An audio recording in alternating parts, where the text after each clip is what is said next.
আজকে ভিডিও শুরু করার আগে ধন্যবাদ জানাও ঈশ্বরকে, কারণ এমন একজন মানুষের কথা আজকে বলবো যার কিনা দু হাত দু পা নেই, তবুও সে লড়াই করে বেঁচে আছে এই পৃথিবীতে এবং পুরো বিশ্বের মানুষকে অনুপ্রেরণা দিচ্ছে তার স্পিচে।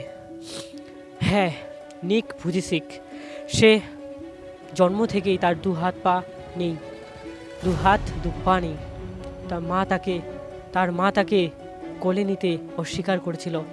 তার বাবা তাকে বলেছিল যে দেখো কত হ্যান্ডসাম আমাদের ছেলে। পরে মেনেছিল, কিন্তু শুরুতেই তার বাবা তাকে সাহস দিয়েছিল ছোটবেলায়। সে যখন ছোটবেলায় স্কুলে যেত তাকে নিয়ে সবাই উপহাস করত, সবাই খিল্লি ওড়াতো, ঠাট্টা তামাশা করতো। নিক ভুজিসিক খুবই ডিপ্রেশন, খুবই সমস্যায় ছিল এবং তিনি সবসময় ঈশ্বরকে দোষ দিতেন যে কেন আমার সাথে এরকম কেন হলো। কিন্তু সময় আর পরিস্থিতি তাকে বদলে দিল।